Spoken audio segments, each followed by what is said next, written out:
हाँ तो स्टूडेंट्स, आज हम इस वीडियो में पढ़ने जा रहे हैं physical properties of hello alkene and hello arenes, जिसमें सबसे पहले डेंसिटी पढ़ रहे हैं।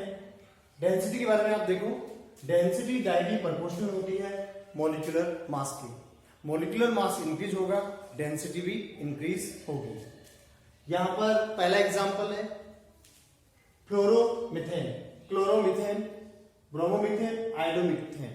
आयोडोमीथेन सबसे ज्यादा डेंसिटी वाला होगा क्योंकि यहां पर आयोडीन का साइज बड़ा है, और आयोडीन का साइज बड़ा जब होता है तो डेंसिटी इसकी सबसे ज्यादा होती है, क्योंकि टॉप टू डाउन ग्रुप में top to down size increase होती है, जिससे डेंसिटी भी इंक्रीज होती है। सेकेंड एग्जांपल है क्लोरोमीथेन, क्लोरोइथेन, क्लोरोप्रोपेन और क्लोरोब्यूटेन। क्लोरोब्यूटेन की डेंसिटी यहाँ पे सबसे ज्यादा है क्योंकि मॉलिक्यूलर वेट यहाँ पे सबसे ज्यादा इसका होता है। थर्ड एग्जांपल है isomeric halo alkanes. Isomeric halo alkanes में 3 डिग्री की डेंसिटी सबसे ज्यादा है, 1 डिग्री की सबसे कम होती है। आइसोमेरिक टर्म जो होती है इसमें सेम फॉर्मूले के द्वारा वो मॉलिक्यूल्स बना हुआ होता है और सेम यहां पे इनका मॉलिक्यूलर मास होता है। इसके बाद में आता है बॉइलिंग पॉइंट। बॉइलिंग पॉइंट में आप देखो, बॉइलिंग पॉइंट मॉलिक्यूलर मास के डायरेक्टली प्रोपोर्शनल है और साइज ऑफ एल्किल ग्रुप के भी डायरेक्टली प्रोपोर्शनल है।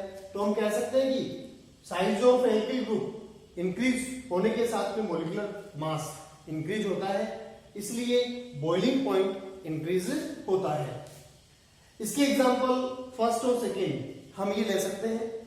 तो फर्स्ट और सेकेंड एग्जांपल में CH3I मॉलिक्यूलर मास यहाँ पे सबसे ज्यादा है, तो यह सबसे ज्यादा बॉइलिंग पॉइंट वाला होगा।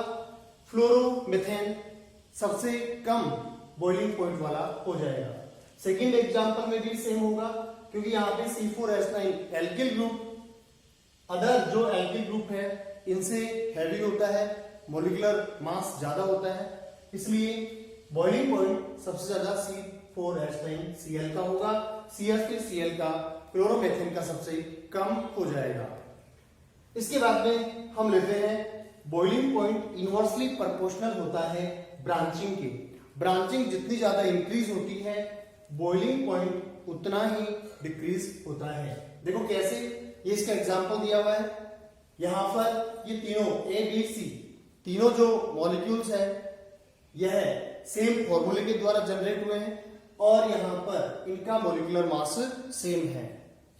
तो इसमें आप देखो A से ज्यादा ब्रांचिंग B की है और B से ज्यादा ब्रांचिंग C की है।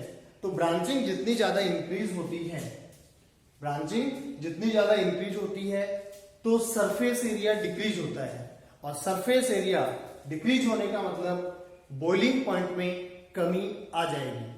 तो सीक्वेंस होगा बॉइलिंग पॉइंट का A, B और C यहां पे सबसे कम होगा। तो लिखा है मैंने, ब्रांचिंग इंक्रीज हो रही है, बॉइलिंग पॉइंट डिक्रीज हो रहा है। रीजन इसका सरफेस एरिया डिक्रीज होना हो गया।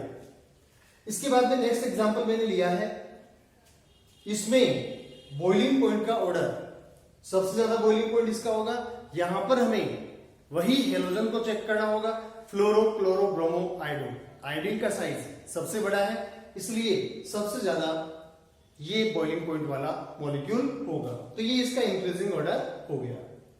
इसके बाद में आता है मेल्टिंग पॉइंट। तो मेल्टिंग पॉइंट में आप देखो, इसमें पेरा डाइक्लोरोबेंजीन, ये ऑर्थो डाइक्लोरोबेंजीन और ये मेटा डाइक्लोरोबेंजीन, जिसमें पेरा डाइक्लोरोबेंजीन का मेल्टिंग पॉइंट सबसे ज्यादा है और मेटा डाइक्लोरोबेंजीन का सबसे कम है 323 केल्विन और सबसे कम 243 केल्विन।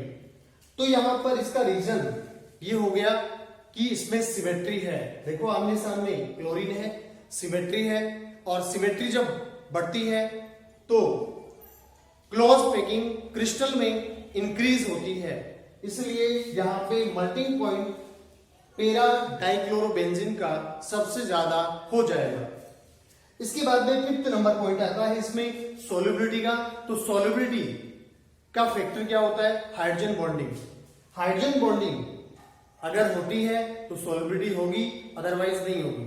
तो हेलोएल्केन लेस सोल्यूबल होते हैं या पार्शियल सोल्यूबल होते हैं क्योंकि इसमें हाइड्रोजन बॉन्डिंग एब्सेंट होती है, इसलिए ऐसा होता है। Thank you.